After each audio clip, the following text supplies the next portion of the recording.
Maligayang pagdating ng mga naghahanap ng kayamanan sa isang nakakaakit na paglalakbay sa kasaysayan at sa malalim na karagatan.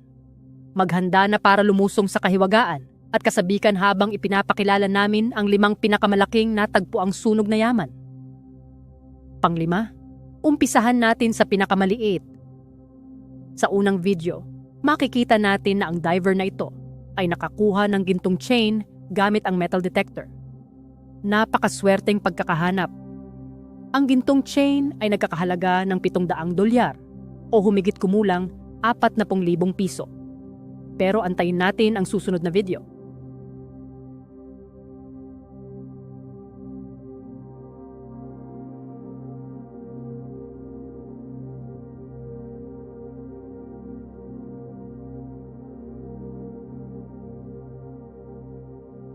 Pang-apat, ang scuba diver na ito ay nakakita ng kayamanan habang nag-e-explore sa baybayin ng Florida. Siya ay nakadiskubre ng 51 piraso na gintong barya at mga antigong gintong alahas na nagkakahalaga ng mahigit $1 milyon o mahigit 50 milyong piso.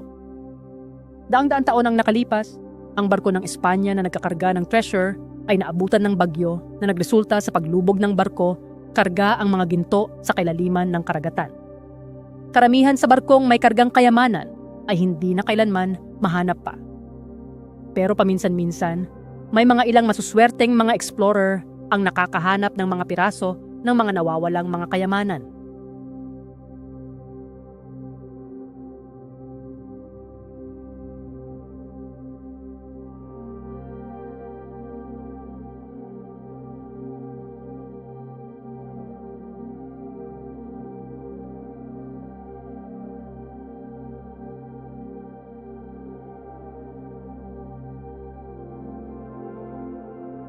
Pang-3, ang mga scuba diver na ito ay nakatagpo ng sinaunang barkong Greek na pinaniniwala ang lumubog ng mahigit 2,000 taon na ang nakakalipas.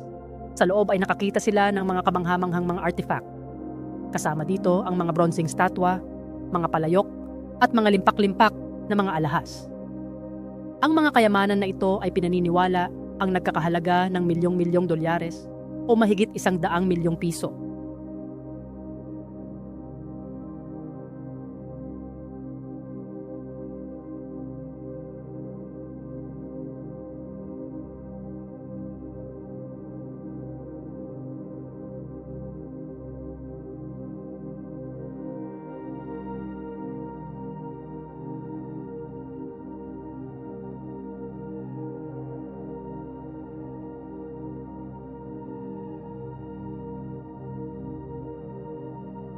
Pang-2, ang isang kumpanyang nag-e-explore sa ilalim ng karagatan ay nakadiskubre ng isang barkong lumubog na nagngangalang SS Garpa.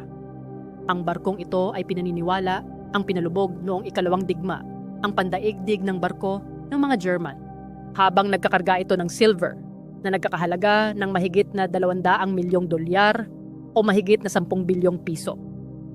Nang matagpuan nila ang lumubog na barko, kasama dito ang mga pilak.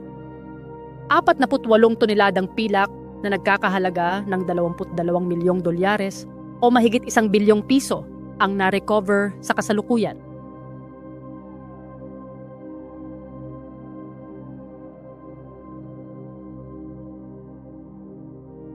Panguna, ang East Central America o ang tinatawag na barkong ginto ay higanting stiambot na lumubog noong 1857. Nagkakarga ito ng mahigit 10,000 libra ng ginto na nagkakahalaga ng $250 bilyong o mahigit 27 trilyong piso.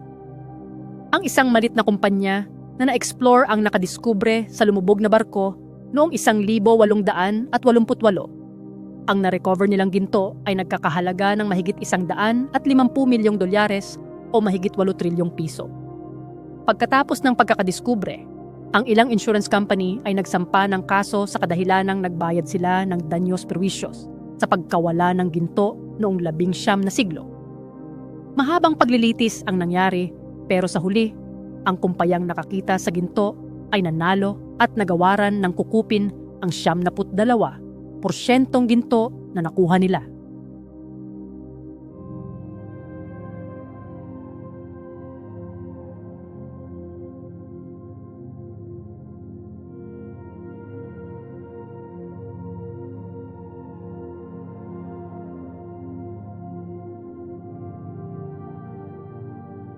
At sa puntong ito, natatapos na ang nakakaantig na paglalakbay natin sa 5 pinakamalaking natagpuang lumubog na yaman.